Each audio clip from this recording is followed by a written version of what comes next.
नमस्कार प्यारे बच्चों। आज हम पढ़ेंगे कक्षा 10 का गणित। कक्षा 10 का गणित चैप्टर नंबर है 8, जो कि है त्रिकोणमिति का परिचय। और ये कक्षा 10 यानी कि 10th क्लास के लिए एकदम नया चैप्टर है। तो इसीलिए बच्चों की काफी शिकायतें रहती हैं कि सर ये चैप्टर हमें समझ में नहीं आया।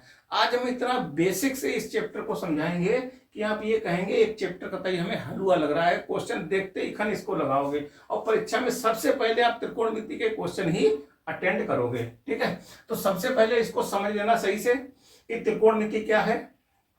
तो यहाँ पे पहले त्रिकोणमिति का परिचय यानी कि इंट्रोडक्शन समझेंगे। तो त्रिकोणमिति शब्द जो है दो शब्दों से मिलकर बना है, एक त्रिकोण और मिति। ठीक है, त्रिकोणमिति शब्द जो है दो शब्दों से मिलकर बना है, एक है त्रिकोण, दूसरा है मिति से मिलकर बना है। ठीक है, त्रिकोण का अर्थ क्या होता है? त्रिकोण का अर्थ है तीन कोणों से बनी आकृति। तीन कोणों से बनी आकृति। त्रिकोण का अर्थ क्या हो गया कि तीन कोणों से बनी आकृति अर्थात त्रिभुज। और मिति का अर्थ क्या होता है? माप। मिति का अर्थ क्या हो गया? मिति का अर्थ हो गया बेटे माप। तो त्रिकोणमिति क्या है? त्रिकोणमिति दो शब्दों से मिलकर बना है, त्रिकोण और मिति से मिलकर बना है। त्रिकोण का अर्थ क्या होता है? तीन कोणों से बनी आकृति अर्थात त्रिभुज। त्रिभुज आपने 9th क्लास में भी पढ़ा होगा और 6th 7th ईयर से भी पढ़ते चले आ रहे हो। ठीक है, तो तीन कोणों से बनी आकृति अर्थात त्रिभुज। और मिति का अर्थ क्या होता है? माप। ठीक है, इस प्रकार हम कह सकते हैं कि त्रिकोणमिति में त्रिभुज की भुजाओं और कोणों से, कोणों दो बार लिख गया है तो एक बार इसको हम काट दे रहे हैं, कोणों से, कोणों की माप से संबंधित प्रश्नों को क्या करेंगे? हल करते हैं। क्या करेंगे हम? त्रिकोणमिति, त्रिकोणमिति में हम त्रिभुज की भुजाओं, त्रिकोणमिति में जो त्रिभुज में तीन भुजाएं होती हैं, त्रिभुज में कितनी भुजाएं होती हैं? तीन भुजाएं होती है, तीन कोण होते हैं। तो त्रिकोणमिति हम त्रिभुज की भुजाओं और कोणों की माप से संबंधित प्रश्नों को क्या करेंगे बेटे? हल करेंगे। यहां पर हम समकोण त्रिभुज, जो हमारा सबसे महत्वपूर्ण त्रिभुज यहाँ पे बिंदु है वो है समकोण त्रिभुज। तो यहाँ पे त्रिकोणमिति में हम समकोण त्रिभुज के बारे में अध्ययन करेंगे, यानी कि उनकी भुजाओं और उनके कोणों से संबंधित प्रश्नों को हल करेंगे। तो क्या करें, यहाँ पर हम समकोण त्रिभुज की भुजाओं और कोणों से संबंधित प्रश्नों को क्या करेंगे? हल करेंगे। ठीक है, तो ये हो गया हमारा त्रिकोणमिति का परिचय। क्या है कि त्रिकोणमिति दो शब्दों से मिलकर बना है कि त्रिकोण और मिति।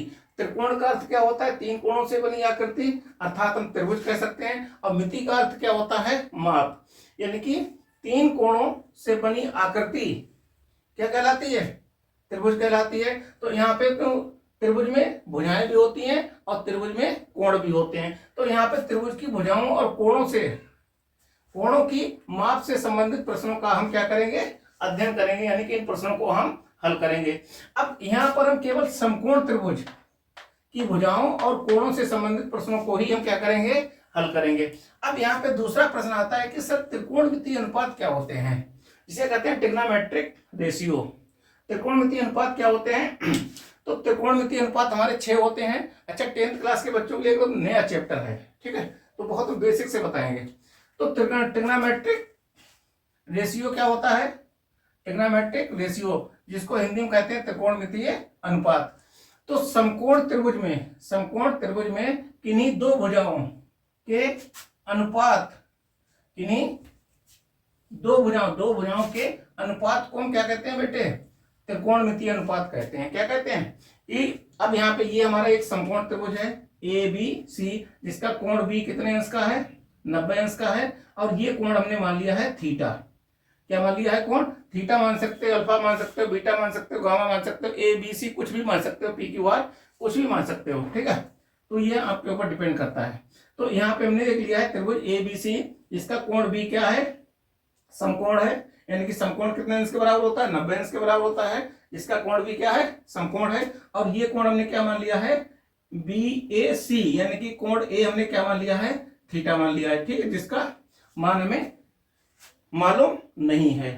ठीक है, तो ये कोण हमारा थीटा हो गया और कोण भी 90 अंश का है।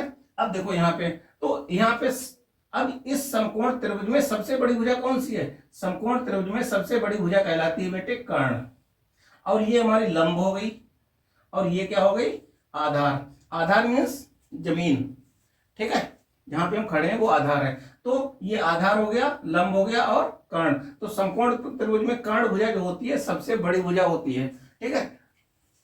कर्ण भुजा क्या होती है, सबसे बड़ी भुजा। क्यों क्यों बड़ी होती है, क्योंकि समकोण त्रिभुज में 90 अंश का कोण क्या होता है, सबसे बड़ा कोण होता है, और सबसे बड़े कोण के सामने की भुजा भी क्या होगी, सबसे बड़ी भुजा होगी। क्यों, ये कोण सबसे बड़ा कोण है 90 अंश, क्योंकि त्रिभुज के तीनों कोणों का योगफल कितना होता है, 180 अंश होता है। अब 180 में से इस कोण बी की भागीदारी कितनी हो गई, 90, यानी कि आधे में 90 आ गया।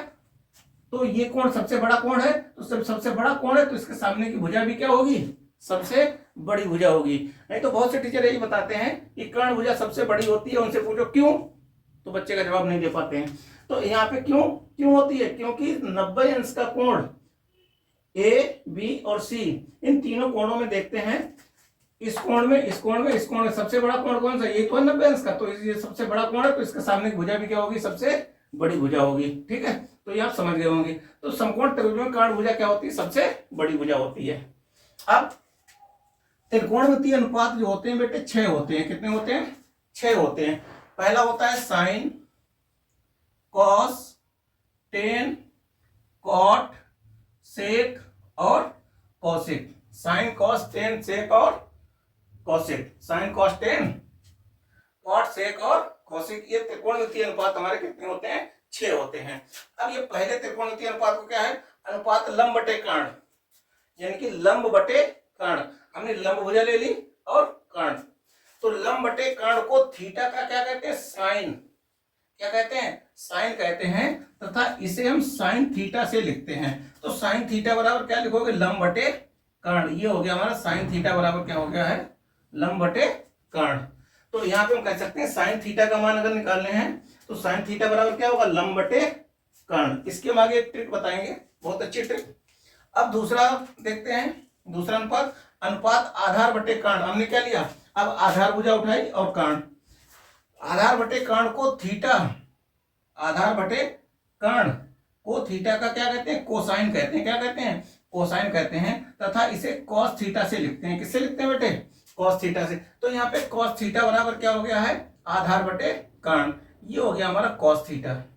तो कॉस थीटा क्या हो गया, आधार बटे कर्ण कहलाएगा। अब तीसरा क्या है, अनुपात लंब बटे आधार को हम क्या कहते हैं, थीटा का टेंजेंट। क्या कहते हैं, टेंजेंट कहते हैं। इसे संक्षेप में टेन से लिखते हैं, जो कि हमने यहाँ पे लिखा हुआ है, ठीक है। टेंजेंट कहते हैं, तथा इसे टेन थीटा से लिखते हैं। किससे लिखते हैं, टेन थीटा। थीटा यहाँ पे क्या है, अननोन कोण है। थीटा का मान कुछ भी हो सकता है, 0, 45, 30, 60, कुछ भी हो सकता है, ठीक है। टेन थीटा से लिखते हैं। तो टेन थीटा बराबर बेटे क्या हो गया है, ये हो गया लंब बटे आधार। अब हमने क्या, लंब भुजा उठाई और आधार, तो लंब बटे आधार क्या कहलाता है, टेन थीटा। अब यहाँ पर जो समकोण त्रिभुज में सभी कोण हम कहां से ले रहे हैं, यहीं से मेजर कर रहे हैं, ठीक है। तो ये हमारे कितने त्रिकोणमितीय अनुपात हो गए, 3। पहला हो गया साइन, कॉस, टेन। अब हम कॉट, सेक और कॉसिक को समझेंगे।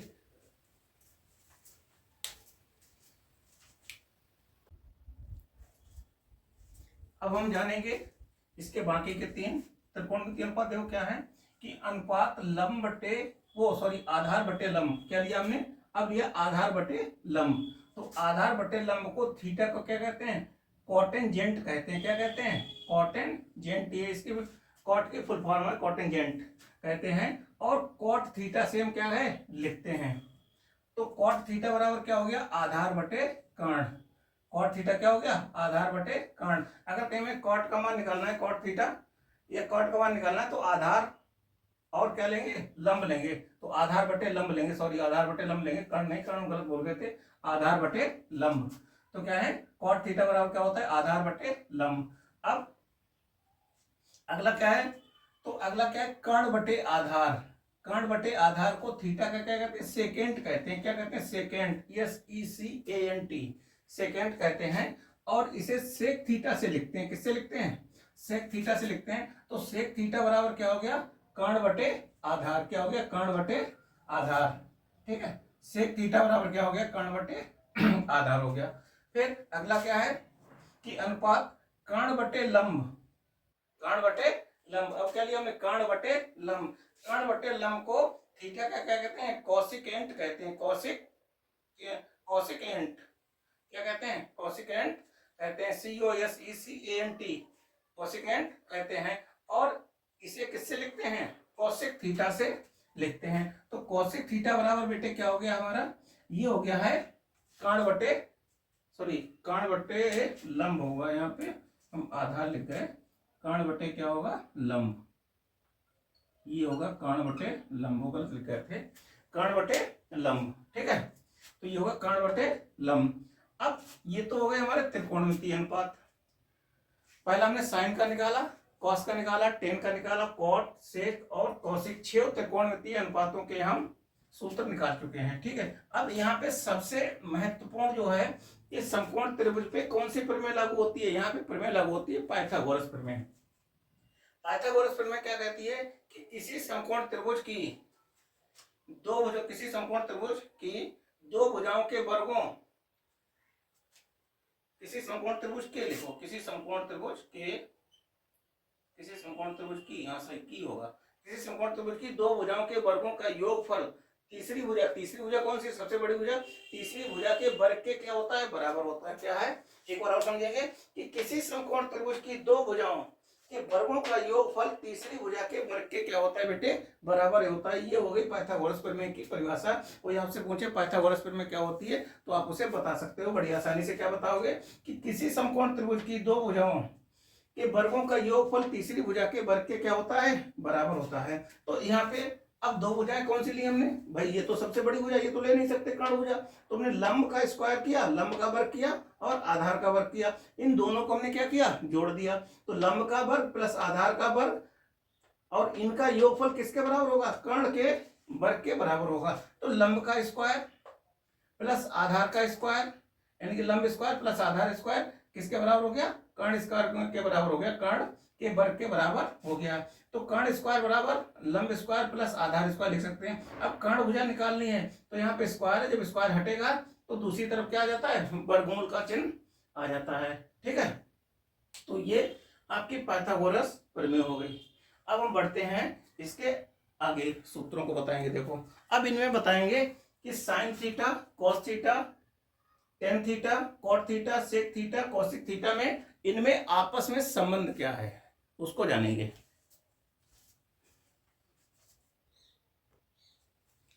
अब यहाँ पे जानेंगे हम। अब इनको याद करेंगे ट्रिक के माध्यम से, हम कैसे याद करेंगे बड़े आसानी से। देखो यहाँ पे तो हमने बनाया बेटे एक समकोण त्रिभुज, बना लो, चलो यहाँ पे बना लेते हैं। ये बनाया एक समकोण त्रिभुज। समकोण त्रिभुज किसे कहते हैं, जिसका एक कोण 90 अंश का हो, बाकी दो कोण न्यून कोण हो, उसे हम समकोण त्रिभुज कहते हैं। तो ये कोण आपका 90 अंश का हो गया, ठीक है।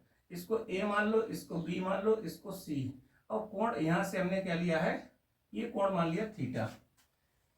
अब देखो यहाँ पर एक ट्रिक है, इसको ट्रिक के माध्यम से इसके 6 त्रिकोणमितीय अनुपात कितनी आसानी से निकाल सकते हैं, रटने की जरूरत नहीं है। तो यहाँ पे एक ट्रिक है,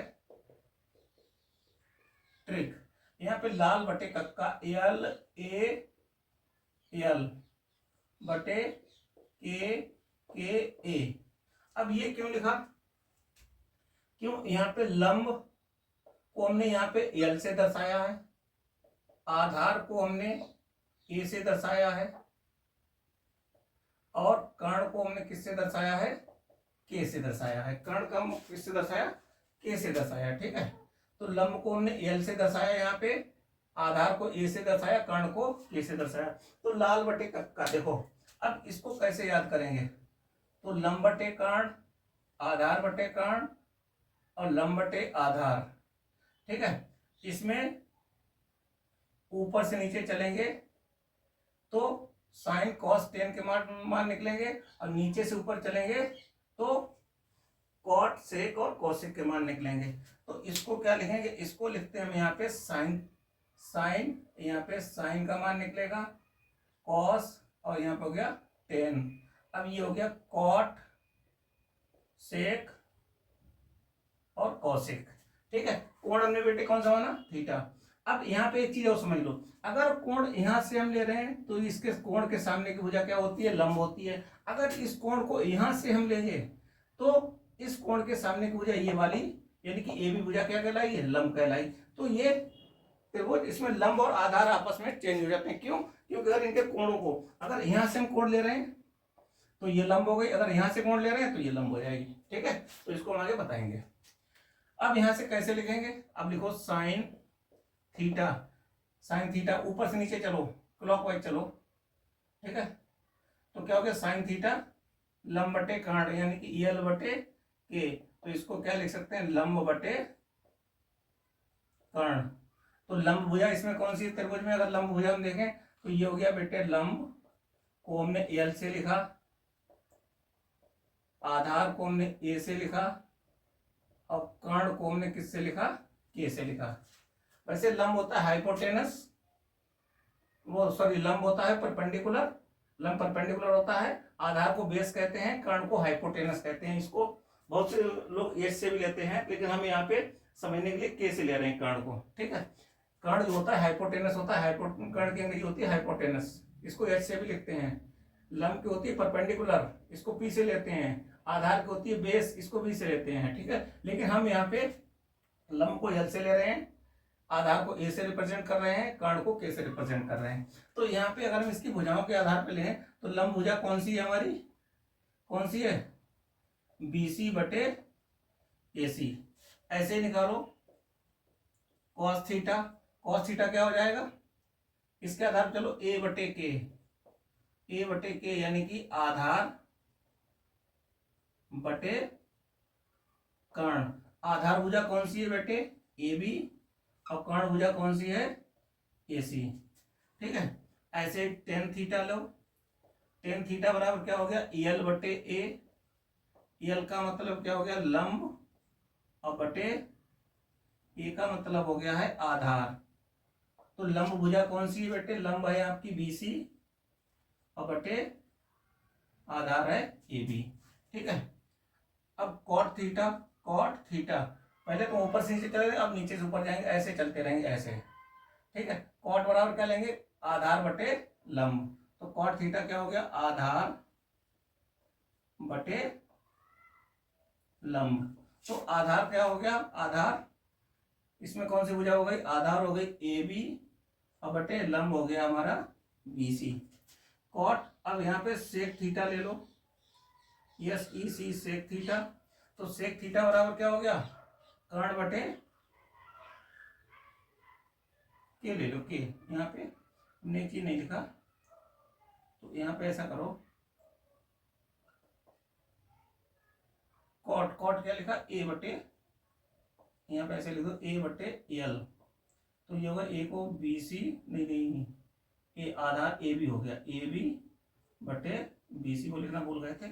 सेक थीटा बराबर क्या है, के बटे ए, के बटे क्या है ए। तो क्या हो गया, के का मतलब हो गया कर्ण बटे ए का मतलब हो गया आधार। अब कर्ण भुजा कौन सी है, ए बी, सॉरी ए सी, कर्ण भुजा है हमारी ए सी, कर्ण है, आधार कौन सी है, ए बी। अब यहाँ पे कौशिक थीटा बराबर क्या हो गया, कौशिक थीटा हो गया कर्ण बटे लंब, के बटे एल हो गया कर्ण बटे लंब। तो कर्ण भुजा कौन सी हो गई है हमारी, ए सी, लंब कौन सी हो गई, बी सी।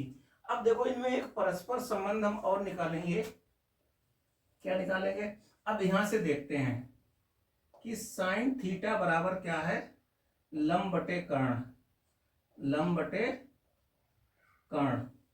अगर अब इसको देखो, साइन का संबंध किससे है, साइन का अपोजिट क्या है, कौशिक। साइन का संबंध किससे, यहाँ पे कौशिक से। कॉस का संबंध किससे है, सेक से। टेन का संबंध किससे है, कॉट से। तो ये दोनों एक दूसरे के रेसिप्रोकल होते हैं। तो अब यहाँ पे निकालेंगे, अगर हम लिखना चाहें इसको, तो हम क्या लिखना चाहें, इसको क्या लिख सकते हैं, इसको एक बटे क्या लिख दें, चाहे तो ऐसे लिख दो, चलो यहाँ पे ऐसा करो, ऐसा करें, लंब को नीचे ले आओ, तो एक बटे ये हो गया कर्ण बटे क्या हो गया, लंब। अच्छा, कर्ण बटे लंब क्या है बेटे, कर्ण बटे लंब क्या है, कर्ण बटे लंब। इस लंब को हम इसके कर्ण के बटे में ले आए, ठीक है। तो ये क्या हो गया, एक बटे कॉसेक थीटा है, तो साइन थीटा बराबर क्या होता है, 1 बटे कॉसेक थीटा। साइन थीटा बराबर क्या हो गया, 1 बटे कॉसेक थीटा हो गया। तो हम इसको एक और निकाल सकते हैं, साइन और कॉसेक, यानी कि sine theta into cosec theta का मान हमेशा क्या होता है, 1 होता है। ठीक है, साइन थीटा और कॉसेक थीटा का मान हमेशा क्या होता है, 1, यानी कि आइडेंटिटी होती है, आगे चल के आपको कंपटीशन क्लास में बहुत काम आएगा। ठीक है, ये तो पहला संबंध हो गया। अब दूसरा देखो, कॉस में देख लो, दूसरा क्या है, कॉस थीटा बराबर क्या है, आधार बटे कर्ण, ए बटे के, यानी कि लिख दो आधार बटे कर्ण। अब आधार को बटे में लिया तो यहाँ पे 1 बटे क्या लिख सकते हैं, यहाँ पे लिख सकते हैं कर्ण बटे आधार।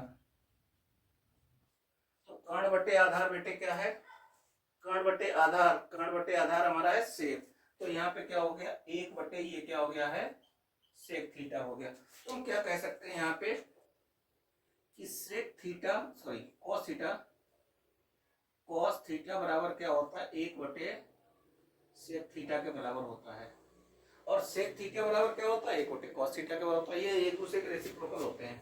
तो यहाँ पे हम क्या कह सकते हैं, इसलिए कि cos theta into sec theta का मान हमेशा क्या होता है, 1 के बराबर होता है। बहुत महत्वपूर्ण बात है, इसको आप नोट डाउन करके रखना। ठीक है, अब देखो तीसरा क्या है, अब टेन थीटा बराबर क्या हो गया है, टेन थीटा बराबर लंब बटे आधार, तो एल बटे ए। तो यहां पे लिख दो लंब बटे आधार। अब इसको लंब को नीचे ले आए तो 1 बटे आधार बटे क्या हो गया, आधार बटे लंब। तो 1 बटे आधार बटे लंब क्या हो गया, 1 बटे आधार बटे लंब। तो आधार बटे लंब क्या कहलाएगा, क्या कहलाएगा, 1 बटे कॉट थीटा। तो हम क्या कह सकते हैं कि टेन थीटा बराबर क्या हो गया है, 1 बटे कॉट थीटा, ये आ गया। यानी कि टेन थीटा बराबर 1 बटे कॉट थीटा। और कॉट थीटा बराबर क्या लिख सकते हैं, हम कॉट थीटा बराबर भी लिख सकते हैं, क्या लिख सकते हो, या लिख दो, या ऐसे लिख दो, या कॉट थीटा बराबर 1 बटे क्या हो जाएगा, टेन थीटा, ये भी हो जाएगा। ठीक है, अब यहां से क्या है, अब यहां निकालो, इसलिए कि tan theta into cot theta का मान हमेशा क्या होगा, 1 होगा। अगर टेन थीटा और कॉट थीटा आपस में मल्टीप्लाई में है तो इसका मान हमेशा क्या लिख सकते हैं, 1। ऐसे यहाँ पे हमने क्या निकाला, साइन थीटा बराबर क्या होता है, 1 बटे कॉसेक थीटा, या हम इसको ऐसे भी लिख सकते हैं, कॉसेक थीटा बराबर क्या होता है, 1 बटे साइन थीटा, इसको ऐसे भी बेटे लिख सकते हैं। अब ऐसे इसको लिख लो, या सेक थीटा बराबर क्या हो जाएगा, 1 बटे कॉस थीटा। ठीक है, cos theta into sec theta का मान क्या हो गया, 1। ये हम इसको ट्रिक के माध्यम से बड़ी आसानी से याद कर सकते हैं कि लाल बटे कक्का, लाल बटे कक्का, यानी कि ये लंब कहलाएगा। यल का मतलब हो गया लंब, ए का मतलब हो गया आधार, के का मतलब हो गया कर्ण। तो इस तरीके से आप इन त्रिकोणमितीय अनुपातों के मान बड़ी आसानी से निकाल सकते हैं। अब देखो हम आगे बढ़ते हैं क्वेश्चन की तरफ।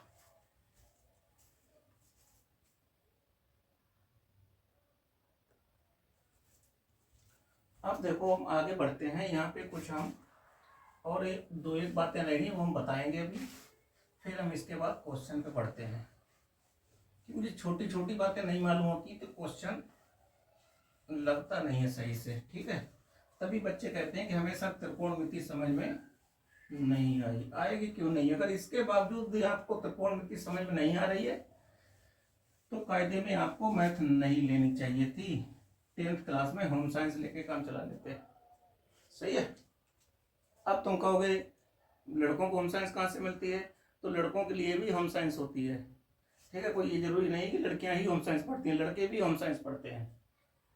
पहली बात तो आप मैथ पढ़िए, अच्छे स्टूडेंट में अपनी गिनती रखिए। देखो अब यहाँ पे एक नोट पॉइंट लिखेंगे, नोट, यहां से लिखो नोट पॉइंट, कि सभी त्रिकोण मितीय अनुपात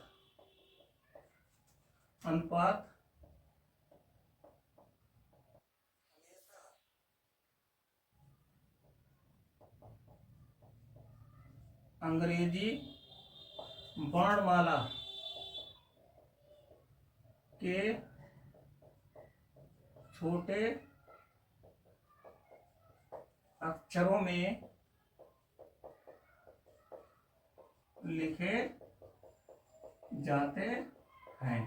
क्या बताया हमने? ये बहुत महत्वपूर्ण पॉइंट है कि सभी त्रिकोणमितीय अनुपात हमेशा अंग्रेजी वर्णमाला के छोटे अक्षरों में लिखे जाते हैं, यानी कि इनका पहला अक्षर भी स्मॉल लेटर में ही बनेगा। ठीक है, तो कैसे लिखे जाते हैं? साइन को साइन ऐसे लिखेंगे, ठीक है, साइन, कॉस, टेन, कॉट, सेक, कॉसेक। अच्छा, कभी साइन ऐसे नहीं लिखेंगे, SIN, ये गलत तरीका है। ऐसे भी नहीं लिखेंगे SIN, ये भी गलत तरीका है। ठीक है, कॉस को कभी ऐसे नहीं लिखेंगे COS, तो ये कॉस लिखने का गलत तरीका है। ऐसे भी नहीं लिखेंगे COS, तो क्योंकि यहाँ पे जो कुछ सी बनाएंगे वो छोटी बनाएंगे, कैसे लिखेंगे? COS, यहाँ लिखेंगे COS। कॉस ये लिखने का तरीका सही है। सी हमेशा क्या लिखेंगे? सी जो बनेगा वो हमारा स्मॉल लेटर में बनेगा। ठीक है, पहला अक्षर क्या बनेगा? अब जैसे हमें 10 को लिखना है, 10, तो 10 को कभी TAN, बहुत से ऐसे भी लिख देते हैं 10, ये कभी नहीं लिखाया गया। ऐसे भी लिख देते हैं TAN, ये भी गलत है। कैसे लिखेंगे? TAN, ये तरीका हमारा सही है। ठीक है, तो जितने भी त्रिकोणमितीय अनुपात हैं वो अंग्रेजी वर्णमाला के छोटे अक्षरों में ही लिखे जाते हैं। ठीक है, अब यहाँ पे एक चीज और समझ लो, जैसे हमने लिखा यहाँ पे साइन थीटा, तो साइन थीटा को हम ऐसे नहीं लिख सकते हैं, साइन थीटा को ऐसे नहीं लिखेंगे, साइन गुणा थीटा लिख दें, तो ये हमारा क्या है? गलत है। साइन थीटा का मान क्या होगा? साइन गुणा थीटा के बराबर नहीं होगा। साइन थीटा गुणा का चिन्ह लगाएंगे, साइन और थीटा के बीच में कभी भी गुणा का चिन्ह नहीं लगाएंगे। तो हम कैसे लिखेंगे इसको? सीधे लिखेंगे साइन थीटा। अब अगर थीटा का मान, चलो हम यहाँ पे 30 अंश ले रहे हैं, तो कभी हम ऐसे नहीं लिखेंगे साइन गुणा 30, ये तरीका हमारा गलत है। तो कैसे लिखेंगे? साइन 30 अंश, ये ऐसे लिखेंगे, ये तरीका हमारा क्या है? सही है। तो ये कुछ ऐसी बातें होती हैं जो मतलब करना चाहिए, बच्चों को नहीं मालूम होती हैं, वो मालूम होनी चाहिए कि त्रिकोणमितीय अनुपात जो होते हैं हमेशा अंग्रेजी वर्णमाला के छोटे अक्षरों में ही लिखे जाते हैं। कैसे लिखोगे? साइन को SIN, तो ऐसे लिखोगे। कॉस को इस तरीके से लिखेंगे, टेन को इस तरीके से लिखेंगे, कॉट को कैसे लिखेंगे? इस तरीके से लिखेंगे, सेक को ऐसे लिखेंगे, ये हमारा तरीका सही है। सेक को ऐसे नहीं लिखेंगे, SEC, ये नहीं लिखेंगे, ये ऐसे लिख देते हैं SEC, ये भी तरीका हमारा गलत है। ठीक है, तो हम समझेंगे कि त्रिकोणमितीय अनुपात अंग्रेजी वर्णमाला के हमेशा छोटे अक्षरों में ही लिखे जाते हैं। तो इनको आप बहुत, इस नोट पॉइंट को अपनी कॉपी में नोट कर लेना, फिर हम बढ़ते हैं आगे।